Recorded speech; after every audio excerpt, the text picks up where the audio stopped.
Hello and welcome to Rolling with Reviews. I'm Will, and with me is the one who sends me to the moon, Sarah. And today we're doing a review of Space Explorers. Sarah, tell us a bit about this game. All right. Set in the golden age of astronautics, your goal is to recruit the brightest specialists and complete projects to be recognized as the best space research center in the world. All right, Will, so why did we get this game? 3 reasons. We were actually looking for a step up from a game Splendor, which is an engine builder. Plus, it had a space theme, which we're always interested in. And it's from 25th Century Games, and we've been buying a number of games from them because we've been liking what they've been putting out. Agreed. They've just been having some really great games. And so when we saw this one, we're like, yeah, we've got to give this a shot. Yes. So we did. Yes. And so let's move on to what we like about this game. So let's start with one of those slightly more advanced features that makes it a step up from Splendor, and that is the specialist abilities. So once you have a specialist out into your play space, it can provide you, not all of them, but it can provide you with a ability that helps you keep playing the game. And that's really great because one of the things that was not frustrating about Splendor is that, but you'd get these cards and they just kind of sit there. I mean, yes, they do stuff because they give you their basic resource. But it's like the most barest bone of an engine builder. It gives you red. Yeah. I have red now to spend as Right. much as I want, as long as it's one instance of it. Yeah. Which is fine. Splendor's a fine game. We were just looking for something a little more advanced. This game having the specialists are semi-equivalent to those gem cards in Splendor. But it gives you an ability. And now it is only the top card that gives you. So as you make this column of specialists, they cover each other up. But that's also nice because then you don't have as much to think about. Yeah. Although if you cover more up, when it comes to buying another specialist in that same field, it makes them cheaper. Yes. So you can even specialize with your specialists. Yes, it's really good. Now, one thing I really liked, and this was a clever mechanical thing, is you have a number of tokens. And when they get spent, they don't get eaten up. Instead, they move to the next player over. Yep. So you have this shared communal positive player interaction of resources getting recycled and eventually getting to the person who's apparently not building anything because they haven't spent them, and they accumulate enough of them. They're like, oh, well, now I can spend and buy what I need. So it's almost like a catch-up mechanism. Yeah, it is. It is like a catch-up mechanism. I also really like that because there aren't a lot of competitive games that have a positive player interaction. That's like a really prominent aspect of the game. There's usually like a card here or there that's like, oh, I get a really great effect and everybody else gets to draw a card. Those type of things exist in a minor capacity in a lot of games. But this is a major aspect to the game, this resource sharing, which thematically fits really well. I mean, it's knowledge that you're sharing, and for the space exploration to work, you need to share that information with other people. So mechanically being a catch-up mechanism, also a positive player interaction, is just really exciting to see in a game. Yeah, another thing that we really like about this, and Sarah briefly touched on this, is the top specialist on any one of your 5 areas or skills is active. That makes it so that you build an engine, but you're never overwhelming yourself. Right. You always have 5 potential abilities going off and not 20 going off. Like we've seen a number of engine builders where like, oh, you build more, now you have this thing. Oh, you build more, now you have this thing. Oh, you build more. And then near the end of the game, it's like, I don't know what I have. I just have a lot. It can get overwhelming to figure out what you have, to figure out what you want to do with it. So that's why this is great. It's a step up from simple engine builders, but it's not overwhelmingly that next dive into the deep end. It keeps it limited, under control, and a great way to learn how to, expand your horizons. Yes. We talked about in the other video, the Rolling with Two, in the accessibility. The other thing we really like about this game is the rule book. And I not a lot of love gets to rule books because rule books are hard. I know we've written them, we've reviewed them. Writing rule books is not easy. Organizing them is really not easy. So a rule book can make or break a game. A great rule book can really make a game, and this one is just super fantastic. It's got like tabbed entries on every single page edge.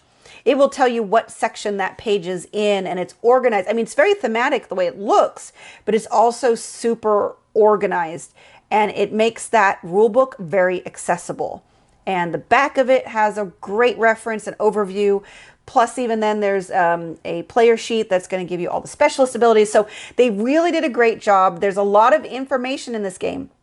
And they do a really great job of breaking it down so that you can find it when you need it. So you don't have to know everything. I mean, you need to know basic game flow and gameplay.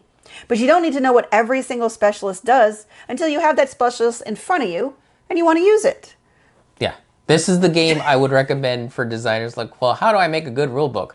Look at this thing. Yes.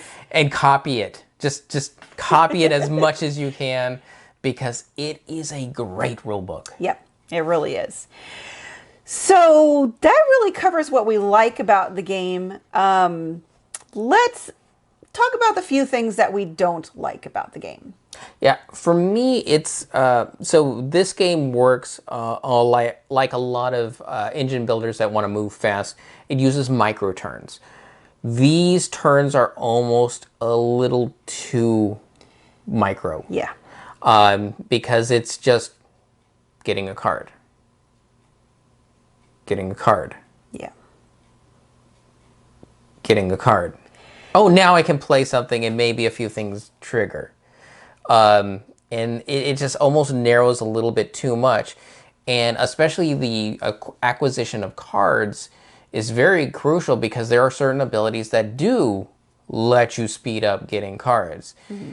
And when that's the case, it's like you're taking 2, maybe even 3 turns. Right. I know, honestly, I wouldn't know how to change it, but the problem with these micro turns is it's hard to stay engaged. If you're like, okay, I don't have all the icons I need to put this specialist out. I need 3 more cards. Okay, maybe that's too much. I need at least 1, maybe 2 more cards to do it. You're looking at your next 2 turns of I'm just taking a card. But the thing is, you're not even taking a meaningful card. You're taking a card that you know you're just going to throw away for icons so you can put the card out that you want. And so it's hard to stay engaged and interested sometimes in such a micro action that would have felt better if you could have done at least maybe 2 of those things on a turn. But yeah, it can be a little disheartening when you know that your next several turns are taking cards just so you can throw them away because you need to put a card out. Yeah, it's sad when you're looking at a card and you're thinking, that ability seems helpful, but I'm more excited by throwing this away and getting 2 icons. Yeah. So it has that balance issue that's just... Now, we will point out, we've really only played the game... Yeah, we've only played the game 2-player.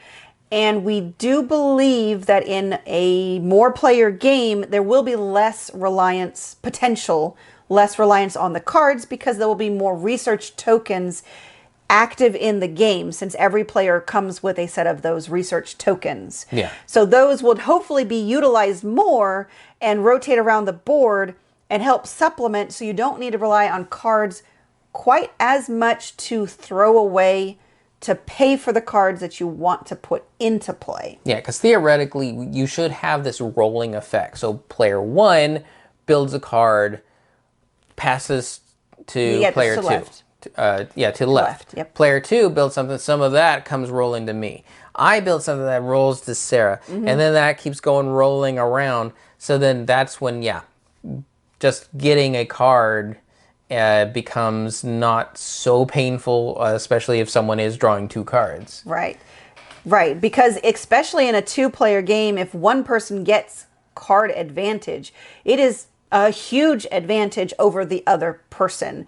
In a more player game, probably not as big of an impact, but could still be impactful just because of how slow it is to gain cards. Yeah. Now they do recognize that in the game because some of the most expensive cards to put out are the ones that give card advantage. Yes. I will stress, build those ones first. Yeah.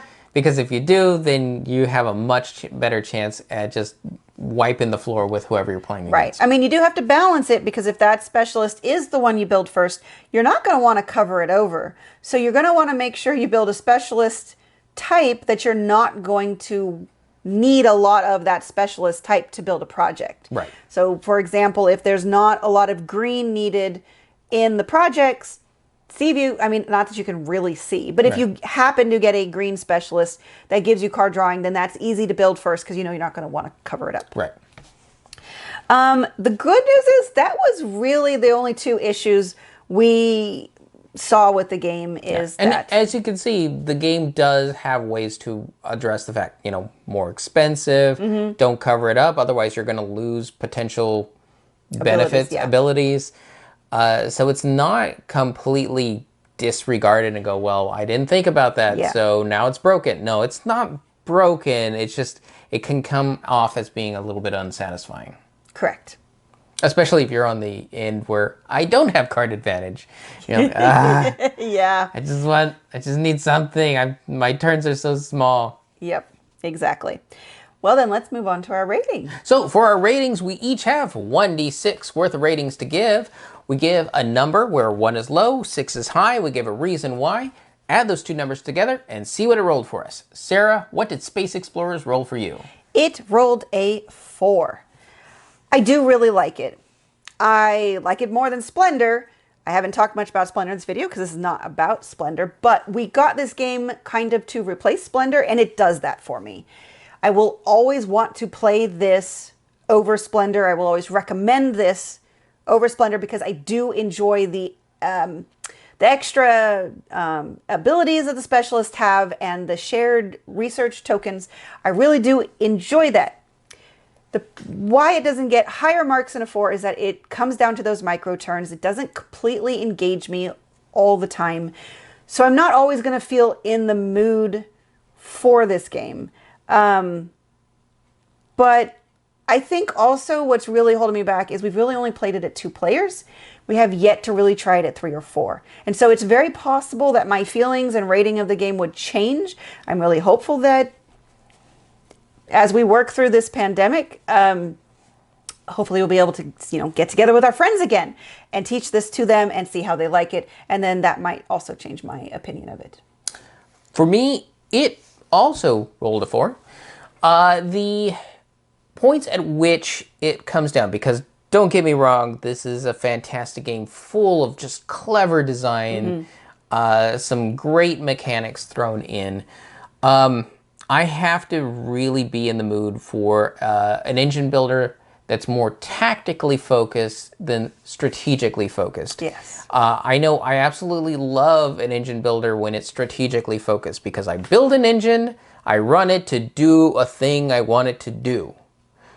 I can't plan in this game exactly what that thing is. I just have to hope something interesting comes up, manage things as best I can, which is why it turns into how can I tactically position myself to take advantage of what's on offer. So that's why it hits down to a 4.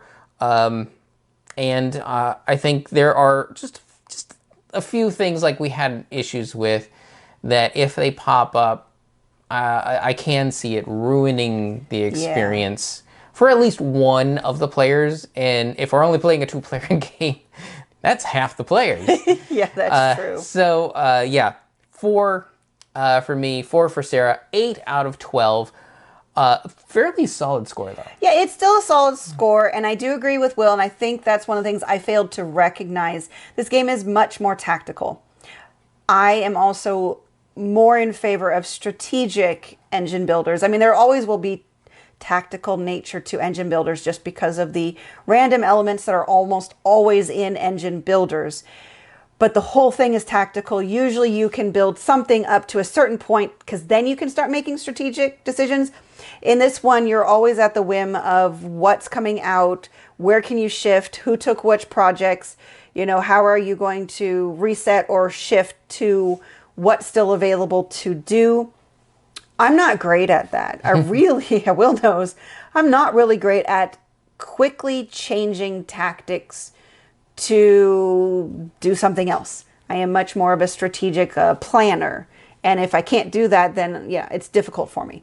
So again, it's not a bad game and still want to try it at higher player counts. But these are the reasons why we rate it as a combined rating, 8 out of 12. Yes.